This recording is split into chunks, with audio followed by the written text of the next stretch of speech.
If you're looking to plan a trip or go traveling and want some journal layouts to help you out, then you're in the right place. Today we're looking at travel journal page ideas to help you organize and remember your next trip. For the purpose of this, we're using this journal from Archer and Olive, and the last time we looked at this notebook, we were also looking at traveler's layouts, but more specifically layouts for the journal size rather than for traveling.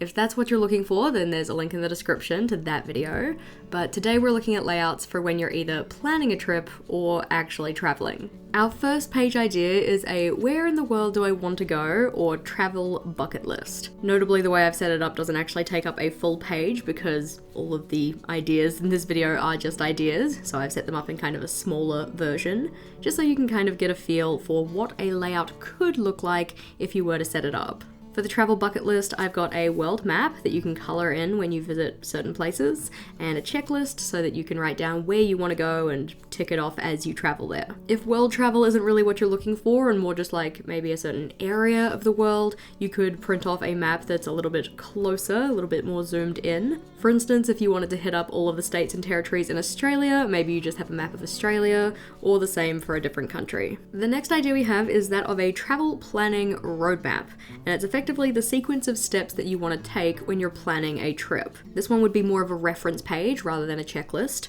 though you could set it up as a checklist as well. I've decided to do this one a little bit decoratively, so having some little icons to represent the different parts of planning the trip. So we'd start here and work our way around and around until we actually get to pack and then leave. Not all trips will have all of these steps, and some may have some additional ones. Another part of the planning a trip process is figuring out what it is you actually want to do there. So having a list of things to do in XYZ, so in the place that you're traveling to, could be a good idea. I've set this one up as an Alistair method, so we have a column with some initials, and the way that I kind of figured this could be used is that a J means Jess, a V means Vogel, which is my partner's name or partner's nickname, and then a B for both. As I list down different activities, I can tick off who is the most interested in them, or who maybe wants to actually go and do that activity. Then once you have all of your activities written out, things that you might want to do, you can actually tick off which ones you're going to put in your itinerary, which ones are actually going to happen on your trip, because you might not have enough time to do everything that you want to do. Something that can be very important when planning a trip is considering how much it's going to cost. So having a budget or a savings plan, or both, could be a really handy layout for your travel journal. Again, this one's just an idea, so it's a little bit smaller. I would probably expand it to a full spread or at least a full page, but I've written it out so we have the different items that you're going to be paying for, things like your flight and travel, accommodation, food, activities, so on and so forth. And then you have the amount that you're allocating towards that thing. Once you know the total, you can then figure out how much you need to save. First by considering, well, what was the total that you just calculated? How much do you already have, and thus how much will you need? If you're doing it on a week-by-week basis, you can then divide this amount by the number of weeks that are left and figure out how much you need to save each week. If budgeting and saving and finance layouts are something that you probably need more of in your journal, then I do have a full playlist on ideas for you. That one's in the description box below, along with links to any other relevant videos. Flipping on over though, and our next idea is that of travel information. This is one that I found particularly helpful on our most recent trip, but it's effectively just a place to write down all of the little details that you need with regards to your flights, or if you're going on a boat, or if you've got a bus to catch, whatever, just so that you have all of those details in one place. The helpful information that you could include could be things like check-in times, booking numbers, anything that you need to bring, or things that you need to pay for when you get there, or anything else. Really depends on what kind of transport you're taking and what details are important to you. On this one, I've indicated a little space to write down like the travel time, like how much time it is between leaving and arriving, especially because arrival times would be written in destination time zones, which means that calculating it could get a little tricky. You could also put in layover times in here as well, which could be useful. Another layout that I always find helpful when I'm traveling is an itinerary, though I always find the word itinerary hard to spell, but anyway. For this one, I just typically break it down by day, so for each of the days of the trip, what are we planning on doing? But you could also break this up into different time periods of the day. So what are we doing in the morning, the afternoon, the evening? Really depends on how much you like to plan out your trip. and how you'd like to plan out your trip in general. You might not necessarily want your trip to be scheduled down to the, I don't know, half hour or 15 minutes, but for some people that can be really useful, especially if you're trying to fit lots into your trip. Our next idea though is that of accommodation notes. This one's kind of similar to the travel information in general. So when I'm thinking travel information, I'm thinking, transit, flights, boats, buses. For accommodation, it's where are we staying, notably because of the word accommodation. This is another one that could just be a helpful reference, especially if you have multiple places that you're staying on your trip. You might not be spending the entire trip staying in one space. So to make sure that you don't get the details between the different places confused, having them written out in a very simple way in your journal could be really useful. Another layout that I found super helpful for my recent trip was a pre-trip checklist. So all of the things you need to do before you leave home for your trip. This can have the kind of, very obvious ones like packing and booking flights and all of that kind of thing. But it could also include the things that you might otherwise forget, like, I don't know, organizing somebody to check your mail or take your bin out, notifying your bank of your upcoming travel so that they don't put your card on hold because somebody's using it on the other side of the world, when that somebody is you. I've just written this one out as a regular checklist, but you might want to break it down into timed chunks. So 3 weeks before the trip, 2 weeks before the trip, 2 days before the trip, etc. Flipping over though, and our next idea is another pre-trip one, and this is a pre-trip learning space. This could also be a phrase book, depending on what kind of learning you have to do and what kind of layout you want to set up. But effectively, it'll be a space in your journal that you can outline anything that you need to learn or want to learn or have learnt about the place that you're going before you go. Especially if you're traveling to a country where they speak a different language, it might be good to have some phrases, like a phrase book kind of layout, or if there are particular customs or traditions that you need to be aware of, or possibly anything that is a typically done thing where you're from, but considered rude where you're going. Knowing that ahead of time can save yourself some hassle. Another pre-trip list is that of a pre-trip shopping list. Another one that I also found helpful because especially if you're traveling to somewhere with a different climate, you may need to buy some new clothes. Or new to you clothes if you're getting them secondhand. You may also need specialty equipment. If you want to document your trip, you may need to buy yourself either a new camera or a new memory card for your camera, depending on how much trip footage and photos you want to take. Having a good brainstorm, getting all of those out onto paper so that you can get them before your trip is a good idea. Our next idea is that of a trip meal plan though. And for some of you, you probably don't need to plan out your meals for your trip. If you want to just go to your destination and see what's on offer and pick what's good, then more power to you. But depending on the type of trip you're taking, you may need to take your food with you. So planning out what your meals are is kind of important for making sure that you pack the necessary ingredients. We've already mentioned it, but just to reiterate, all of these are ideas. You do not need them in your travel journal, but they could be helpful. Pick and choose the ones you like, tweak the layouts to suit your needs. I don't want you thinking you have to set up every single layout I have in this video and then overwhelm yourself and suck the fun out of your trip. On this one though, I've just separated it out by day, and then I have BLD for breakfast, lunch, dinner. You could also include snacks, and you can note that I didn't include B on the first day because maybe you have breakfast at home before you leave, so you don't have to plan it out. Our next idea is one that I saw a lot of the people who went to Go Wild and were making Go Wild journals using, and that is an outfit planning space. If you're like me, you actually just have 5 of the same top and 5 of the same set of pants, so you don't really need to plan your outfits per se. But this can help prevent overpacking. I wish I could say that I drew this little lady out, but she's actually on a washi tape, and that tape, along with the one we've used for all of the other decoration in the layout, and any other materials, can be found linked in the description box. Another layout that can help with your packing and planning is that of a weather forecast, just so you kind of know the weather to expect so that you can pack appropriate clothes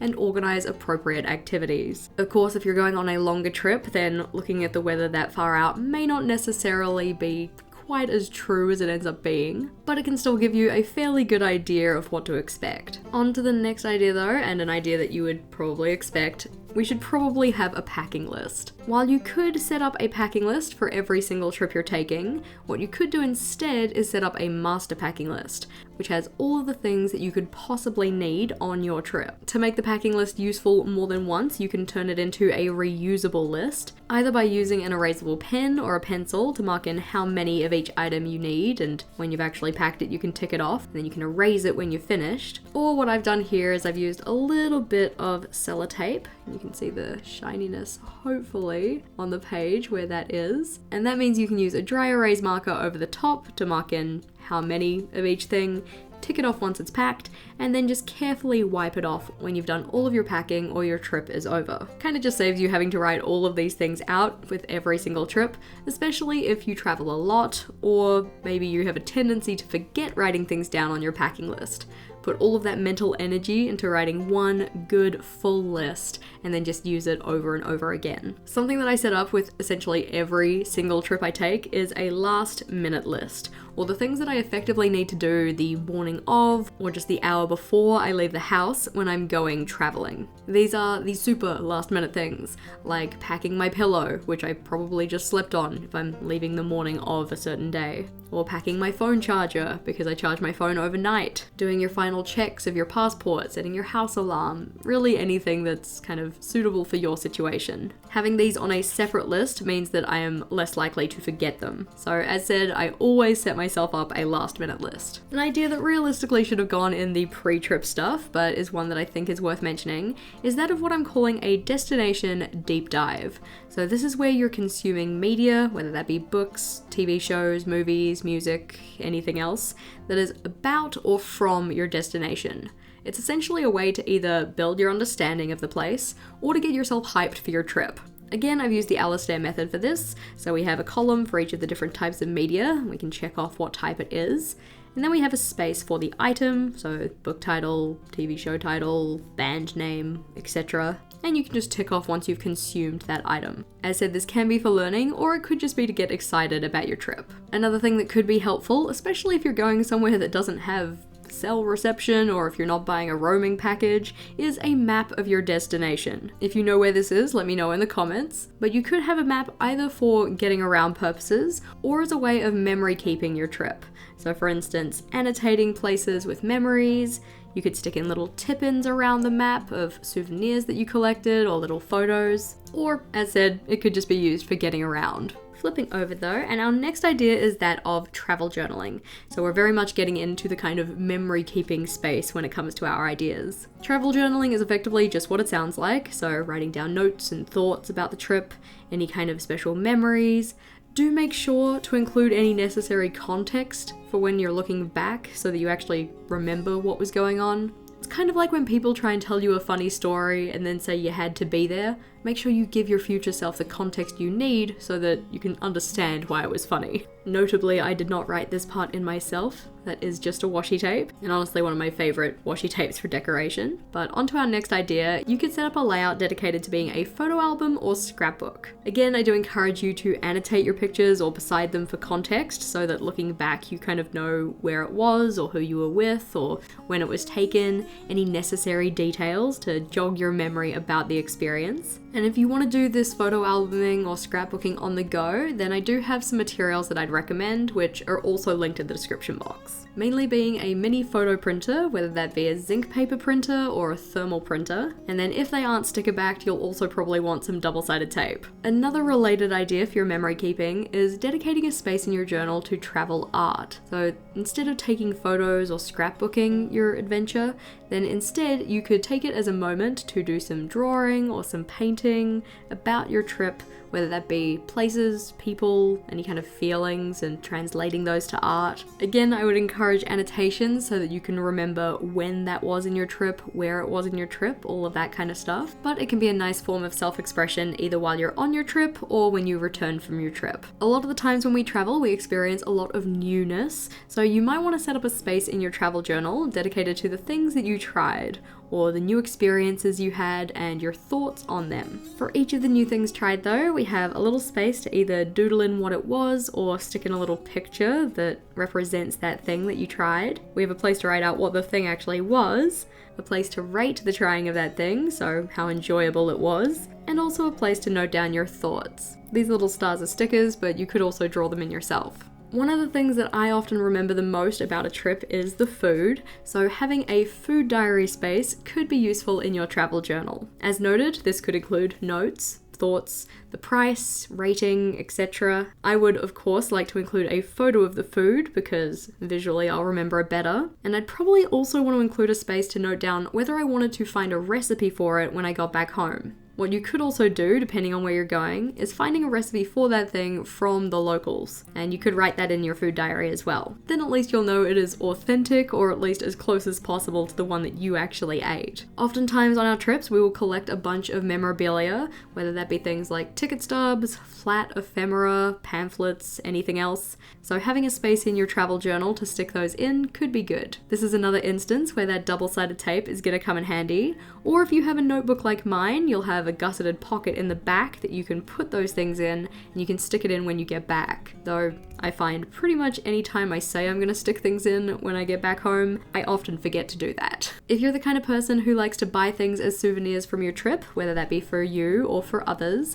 having a souvenir planning space could be quite useful. This can either be for 1, making sure that you get a gift for everyone you want to get a gift for, 2, you know who which gift is going to when you get back from your trip, or possibly 3, if you want to try and balance the amount of gifts you're giving people, if that's something that you need to worry about. I've set this one up quite simply, so we just have a list of who we're giving souvenirs to and what we're giving them. Previously, we had a layout about things to learn before you go on your trip, but oftentimes when we're on a trip, we do a lot of learning as well. So having a layout in your journal dedicated to those things that you've learned while you're in your destination, whether that be about your destination, so things like culture, customs, phrases, any language bits, or whether that be about yourself or you as a traveler. Again, I've set this one up quite simply, just tucked into the corner of a page, so we have a place to write down what was learnt and explain that thing.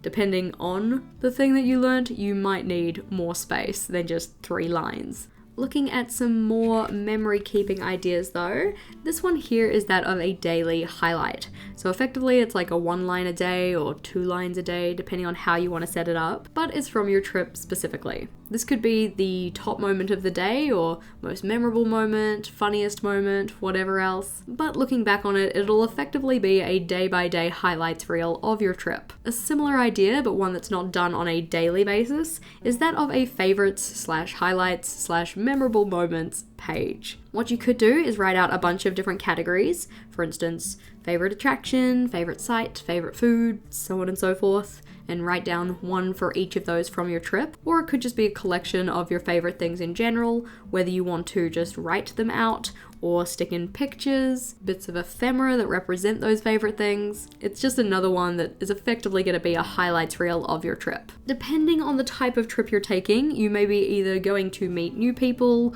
or going to catch up with people that you already know, so having a nice to meet you page could be useful. This could either be set up kind of similar to this one, where you have a space to write out the name of the person you met if you're meeting them for the first time, like just having met them, and how to get in contact with them after the fact. Or it could be more of a pre-trip planning page where you're saying, who do I actually want to see on this trip? Who do I want to get in touch with? And when am I planning to see them? Just to make sure that you can actually see all the people that you want to see. If you know me, you know that I love reflection, so trip reflections could be really useful too. I would always be inclined to do this at the very end of the trip or on my way back or when I get back from the trip, just as a way to kind of summarize my thoughts and feelings. We've got some prompts here, so what were your thoughts and feelings about the trip? How did you change? What did you value?